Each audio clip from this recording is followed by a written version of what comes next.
Hello, હું ચંદ્રિકા રાજપૂત શ્રી ગોપીનાથ કિચનમાં આપનું સ્વાગત કરું છું।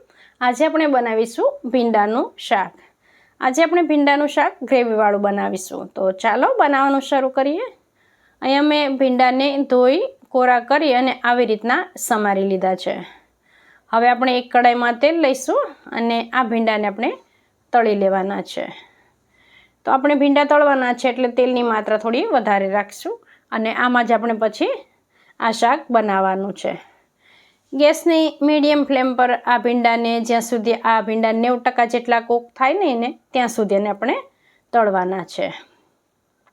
અને ભીંડાને ખાસ કરીને આવી રીતે સમારવાના એટલે ભીંડો આમ આખો દેખાય અને જલ્દીથી કૂક પણ થઈ જાય।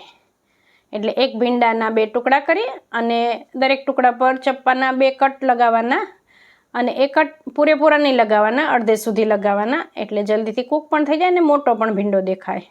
હવે આ ભીંડો તળાઈ ગયો છે એટલે એને આપણે પ્લેટમાં લઈ લીધો। હવે જરૂર લાગે તો અમે બીજું તેલ ઉમેરવાનું અને ત્યાર પછી એમાં આપણે રાઈ અને હિંગ ઉમેરવાના અને ત્યાર પછી એમાં આપણે એક ડુંગળીને ખમણી અને લેવાની છે અને એને આપણે ઉમેરવાની છે। હવે આ ડુંગળીને આપણે હલકો એનો કલર ચેન્જ થાય ને ત્યાં સુધી એને આપણે સાંતળવાની છે અને ત્યાર પછી આપણે 2 ટામેટાને ગ્રેટ કરીને રાખ્યા છે એ આમાં ઉમેરીશું। એટલે જો આપણે ટામેટા અને ડુંગળીને ગ્રેટ કરવા હોય તો ગ્રેટ કરી લેવાના અને પ્યોરી બનાવી દેવી હોય મિક્સર જારમાં એની તો આપણે એવી રીતે કરી લેવાનું। હવે આ ટામેટાની પ્યુરીને પણ આપણે ડુંગળી સાથે મિક્સ કરી લઈશું અને હવે આ ટામેટાની પ્યુરી જલ્દીથી કૂક થઈ જાય ને એના માટે આપણે મીઠું ઉમેરવાનું છે। મીઠું આપણે સ્વાદ પ્રમાણે લઈશું। 5 ચમચી જેટલી હળદર ઉમેરી દઈશું, અડધી ચમચી ધાણા જીરું પાવડર ઉમેરી દઈશું અને 1 ચમચી જેટલો મરચું પાવડર ઉમેરી દઈશું। હવે આ બધું આપણે સારી રીતે મિક્સ કરી લઈશું।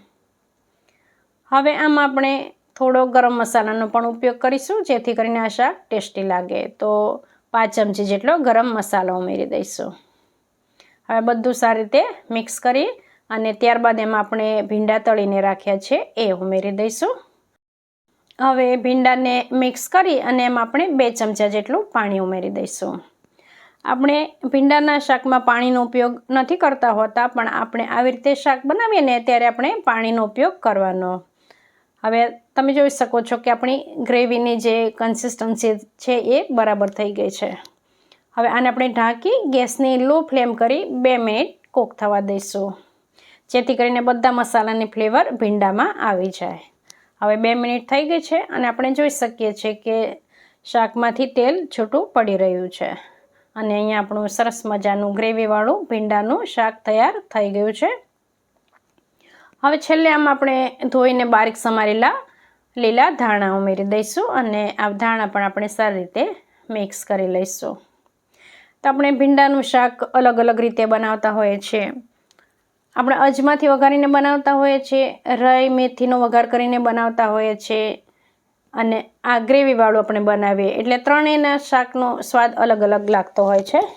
હવે અહીંયા મેં ગેસ બંધ કરી દીધો છે અને આપણું શાક સર્વિંગ માટે તૈયાર થઈ ગયું છે।